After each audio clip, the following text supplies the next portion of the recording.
اب میں دعوت دوں گا اس اٹلانٹا میں کسی تعارف کے محتاج نہیں ہے.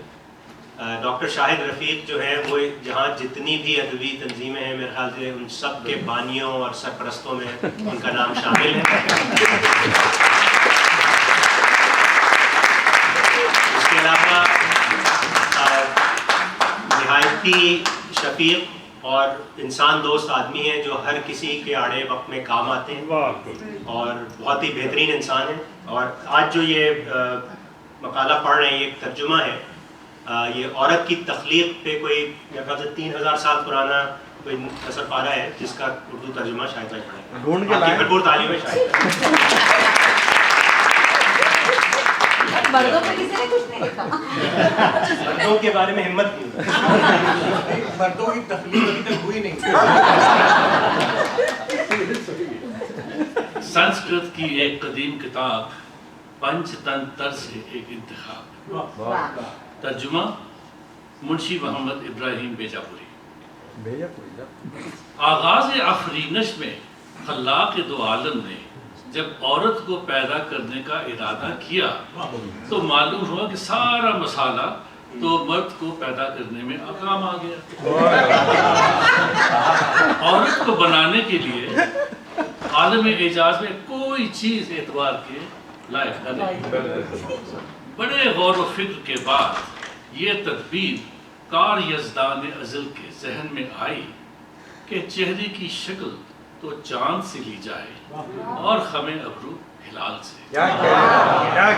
غنچہ ناشگفتہ سے دہن اور برگ گل سے ہونٹ، نرگس شہلا سے آنکھ، سرو سے قد، نسرین سے بدن اور کبک سے رفتار لی جائے.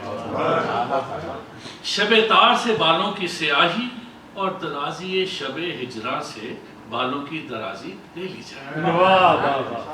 یاقوت سے ہونٹوں کی سرخی، پتھر سے سنگ دلی،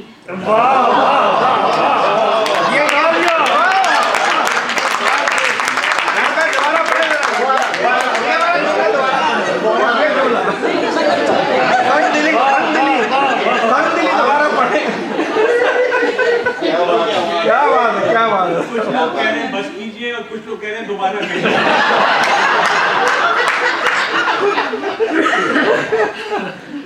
یاقوت سے ہونٹوں کی سرخی، پتھر سے سنگ دلی اور طوطے کی آنکھ سے بے مرفتی.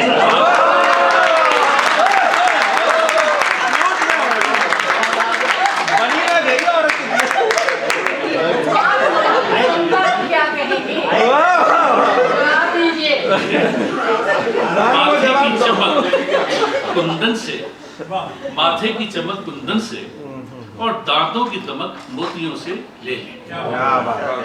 کلکل مینا سے آواز کی کھنک اور شمع سوزا سے آنسوؤں کی لڑی ضرورت کے وقت عاریتاً لے لینا. گردش روزگار سے مزاج کا تنوع لے لیا جائے. گلے میں باہیں ڈال دینے کی ادا سر دست عشق پیچا سے لے لو اور دیکھتے رہو کہ برگ گل پر قطرۂ شبنم نسیم سحر سے جنبش میں آئے تو اس وقت اس کے دل کے دھڑکنے کی تصویر کھینچ. ہوئے جفا چرخ ستمگار سے اور کبھی بھولے بھٹکے کی رسم وفا چکوے چکوی سے مانگ لو. کمر کی ضرورت نہیں کہ دہنے یار کی طرح نظر نہیں آتی. زلف کو پریشان اور آئینہ رخسار کو درخشاں بنا دینا.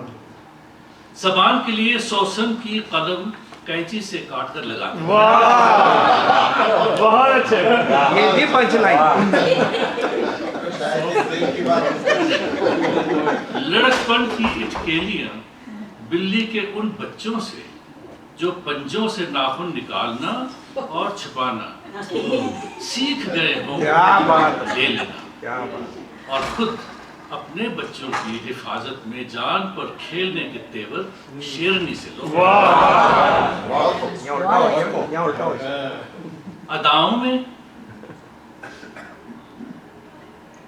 اداؤں میں بلانے سے بھاگنا اور نہ ملیے تو خود ملنے کے بہانے ڈھونڈنا، نگاہوں سے بلانا اور زبان سے کوسنا، منہ نہ لگانے پر گلے کا ہار بن جانا، اور ناز برداری کی جائے تو لاپرواہی کی شکایتیں کرنا، اور ایسی ہزاروں ناز و انداز کی باتیں خوب کوٹ کوٹ کر بھر دینا۔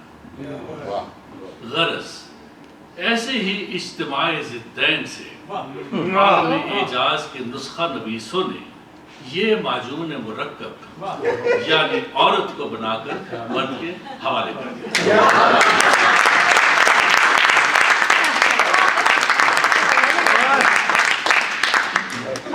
کہتے ہیں کہ اس واقعے کے چند روز بعد ہی انسان نے خدا سے شکایت کی کہ حضور یہ تحفہ جو مجھے عطا ہوا ہے میرے لیے تو بلائے جہان ہے، اس کو واپس لے لیا جائے، اس نے تو میری زندگی اجیرن اس کی زبان کینچی سے زیادہ تیز ہے، یہ بلا کی طرح پیچھے پڑی رہتی ہے، مجھے کسی طرح نگاہ اٹھا کر دیکھنے نہیں دیتی، اس کے بارے مجھ سے کوئی کام نہیں ہوتا، بے سبب خفا رہتی ہے، اس سے پیچھا چھڑانا مشکل ہو گیا ہے، میری اس کی نہیں بنتی۔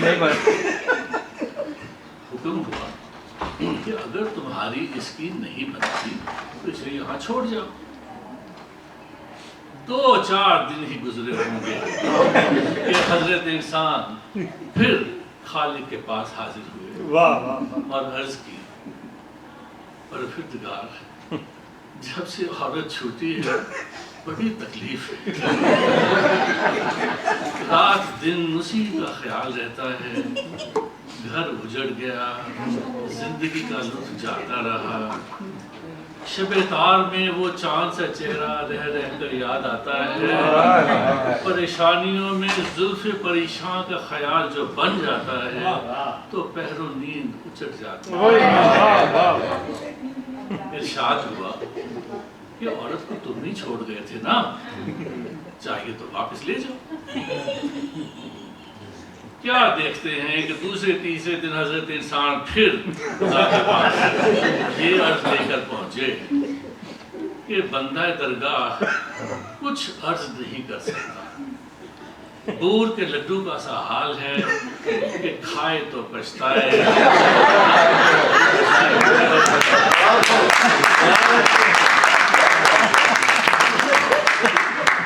لیکن میں نے بڑے غور و فکر کے بعد دیکھا ہے کہ عورت سے اس قدر آرام نہیں جتنی کہ تکلیف ہے۔ حضور اسے آپ رکھ لیجیے، اس کے ساتھ تمام عمر کاٹنی بہت مشکل ہے۔ خلاق دو عالم نے کہا کہ اس کے بغیر بھی تو تمہارا جینا مشکل ہو گیا تھا۔ پھر فرشتوں کو حکم ہوا کہ اسے پکنے دو، یہاں کارخانے قدرت میں اور بہت سے ضروری کام ہیں، یہاں ایسی فرصت نہیں کہ ایسے بیکار جھگڑوں میں پڑیں۔ اور پھر خلاق دو عالم اپنے کاموں میں مصروف ہو گئے۔